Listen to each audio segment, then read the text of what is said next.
आज आम धर्मराज युधिष्ठिर पत्नी संपर्क में आलोचना करवा। पत्नी द्रौपदी व्यतीत तांकर पत्नी किए थे माने से संपर्क में पुराण में खूब अल्प तार वर्णना रही।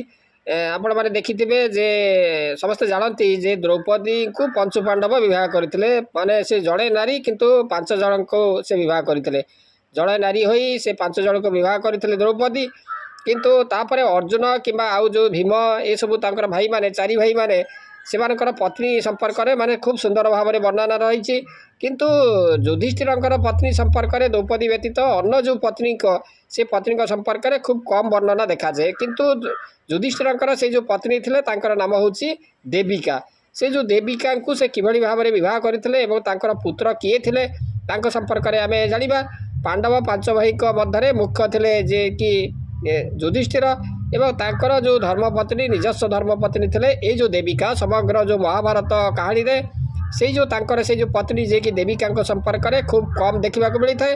एवं जदियो द्रौपदी को तांकर जो पत्नी कहुए युधिष्ठिर पत्नी द्रौपदी कहुए किंतु से जो समस्त जो 5 भाई से होती मिलित पत्नी थे द्रौपदी। तेणु युधिष्ठिर से विवाह करते द्रौपदी व्यतीत आउ जन से विवाह करते जो देविका को एवं द्रौपदी व्यतीत तांकर गोटे ये जो पत्नी देविका थे एवं तांकर एक पुत्र थे। जदियो से जो महाभारतर सबुठारु रहस्यमय महिला भाव में से परिगणित होते ये जो देविका से जो महाभारतर जड़े रहस्यमय महिला भाव में से परिगणित होते किंतु धर्मराज युधिष्ठिर पत्नी किंतु से तांकर पत्नी भाव में ग्रहण करते जो देविका।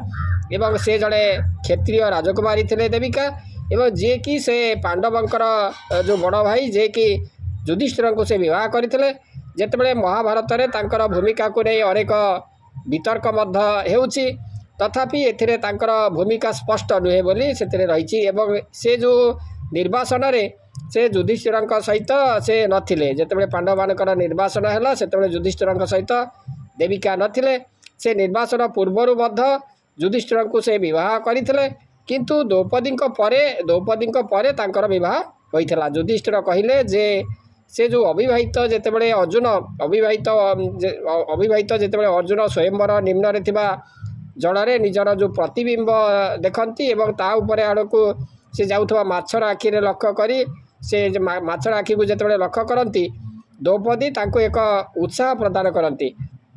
तेणु जितेबाला युधिष्ठिर राजा द्रुपद सहित परिचित हुअन्ति सेतेबेले से अविवाहित बोली मध्य से कही।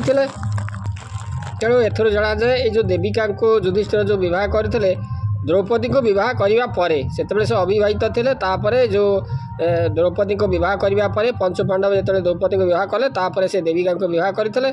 तेणु जो युधिष्ठिर पत्नी संपर्क में खूब कम आलोचना होता ये जो देविका संपर्क में किभली भाव में विवाह करते जो धर्मराज युधिष्ठिर आपने जानिले। आशा करे जो आलोचना निश्चित भाव में आपको भल लगी। आज रोची ओम नमो भगवते वासुदेवाय।